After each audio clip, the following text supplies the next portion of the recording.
पौराणिक मान्यताओं के अनुसार शनि देव दुष्टों को बुरे कार्यों के लिए सजा देते हैं, वहीं सज्जनों को अच्छे कार्यों के लिए उसका अच्छा फल भी देते हैं। आज शनिवार है और आज के दिन शनि देव की पूजा करने और कुछ विशेष उपाय करने से कुंडली के दोष शांत हो जाते हैं। आज के दिन शनिवार की कथा अवश्य सुननी चाहिए। तो चलिए सुनते हैं शनिवार व्रत कथा।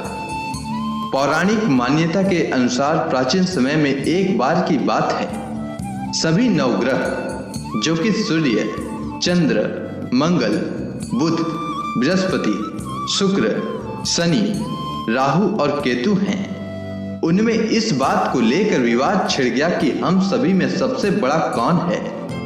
सभी लड़ने लगे, कोई कहता कि मैं बड़ा हूं तो कोई कहता कि मैं बड़ा हूं, और कोई निर्णय न होने पर देवराज इंद्र के पास निर्णय कराने पहुंचे।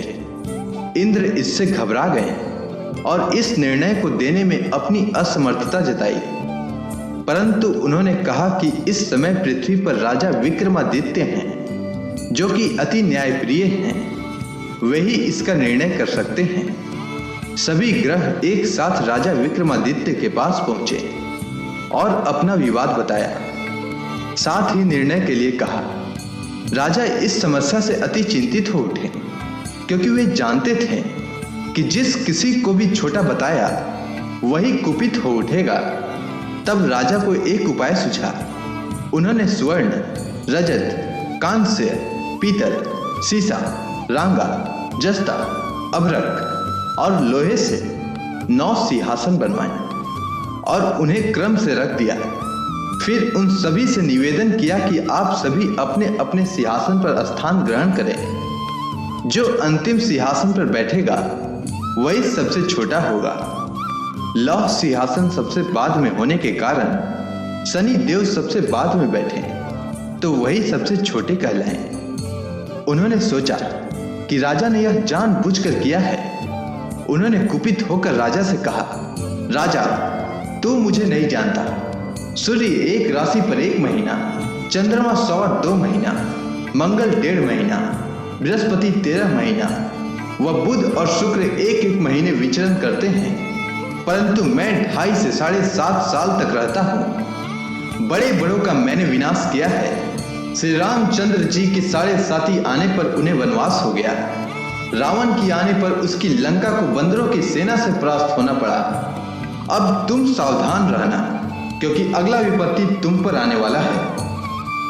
ऐसा कहकर कुपित होते हुए शनि देव वहां से चले गए। अन्य देवता खुशी खुशी वहां से गए। कुछ समय बाद राजा की 7.5 आई। तब शनि देव घोड़े के सौदागर बनकर वहां आए। उनके साथ कई बढ़िया घोड़े थे। राजा ने यह समाचार सुन अपने अश्वपाल को अच्छे घोड़े खरीदने की आज्ञा दी। उसने कई अच्छे घोड़े खरीदे। वह एक सर्वोत्तम घोड़ा राजा को सवारी के लिए दिया। राजा ज्यों ही उस पर बैठा, वह घोड़ा सरपट वन की ओर दौड़ा। वन में पहुंचकर वह अंतर्ध्यान हो गया और राजा भूखा प्यासा भटकता रहा। तब एक ग्वाले ने उसे पानी पिलाया। राजा ने प्रसन्न होकर उसे अपनी अंगूठी दी। वह अंगूठी देकर राजा नगर को चल दिया और वहां अपना नाम उज्जैन निवासी वीका बताया। वहां एक सेठ की दुकान पर राजा ने जल इत्यादि पिया और कुछ विश्राम भी किया। भाग्यवश उस समय सेठ की बड़ी बिक्री हुई।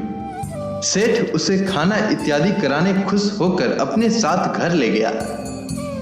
वहां उसने एक खूंटी पर देखा कि एक हार टंगा है, जिसे खूंटी निगल रही है। थोड़ी ही देर में पूरा हार गायब हो गया। जब सेठ वापस आया तो उसने देखा कि हार गायब है। उसने समझा कि वीका ने उसे चुराया है। उसने वीका को कोतवाल के पास पकड़वा दिया।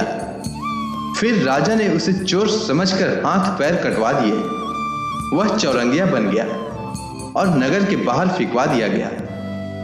वहां से एक तेली निकल रहा था, जिसे दया आई और उसने वीका को अपनी गाड़ी में बैठा लिया।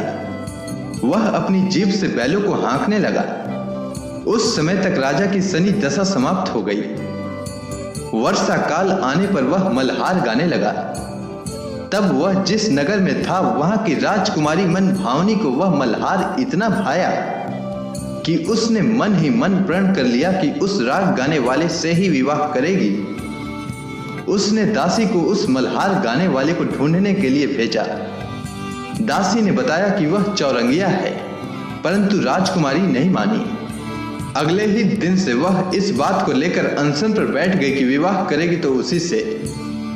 उसे बहुत समझाने पर भी जब वह ना मानी तो राजा ने उस वीका को बुलावा भेजा और विवाह की तैयारी करने को कहा। फिर उसका विवाह राजकुमारी से हो गया। तब एक दिन सोते हुए स्वप्न में शनि देव ने राजा से कहा, राजन, देखा तुमने मुझे छोटा बताकर कितना दुख झेला। तब राजा ने उनसे क्षमा मांगी और प्रार्थना की कि हे शनि देव, जैसा दुख मुझे दिया है किसी और को ना देना। शनि देव मान गए और कहा कि जो कोई भी मेरा कथा सुनेगा और व्रत करेगा उसे मेरी दशा में कोई दुख ना होगा। जो नित्य मेरा ध्यान करेगा और चींटियों को आटा डालेगा उसके सारे मनोरथ पूर्ण होंगे। साथ ही राजा को हाथ पैर भी वापस दिए। प्रातः आंख खुलने पर राजकुमारी ने देखा तो वह आश्चर्यचकित रह गई। वीका ने उसे बताया कि वह उज्जैन का राजा विक्रमादित्य है। सभी अत्यंत प्रसन्न हुए। सेठ ने जब सुना तो वह क्षमा मांगने लगा। राजा ने कहा कि वह तो शनि देव का कोप था, इसमें किसी का कोई दोष नहीं। सेठ ने फिर भी निवेदन किया कि मुझे शांति तभी मिलेगी जब आप मेरे घर चलकर भोजन करेंगे। सेठ ने अपने घर नाना प्रकार के व्यंजनों से राजा का सत्कार किया। साथ ही सभी ने देखा कि जो खुटी हार निकल गई थी वही अब उसे उगल रही थी। सेठ ने अनेक मोहरे देकर राजा का धन्यवाद किया और अपनी कन्या श्री कौरी से पानी ग्रहण का निवेदन किया। राजा ने सहर्ष स्वीकार किया। कुछ समय पश्चात राजा अपने दोनों रानियों मन भावनी और श्री कौरी सहित उज्जैन नगरी को चल दिए। वहां पूर्ववासियों ने सीमा पर ही उनका स्वागत किया। सारे नगर में दीप जलाए गए और खुशियां मनाई गई। राजा ने घोषणा की कि मैंने शनि देव को सबसे छोटा बताया था, जबकि असल में वही सर्वोपरि है। तब से सारे राज्य में शनि देव की पूजा और कथा नियमित होने लगी। सारी प्रजा ने बहुत समय खुशी और आनंद के साथ बिताया। जो कोई शनि देव की इस कथा को सुनता या पढ़ता है उसके सारे दुख दूर हो जाते हैं। तो बोलिए शनि देव महाराज की जय।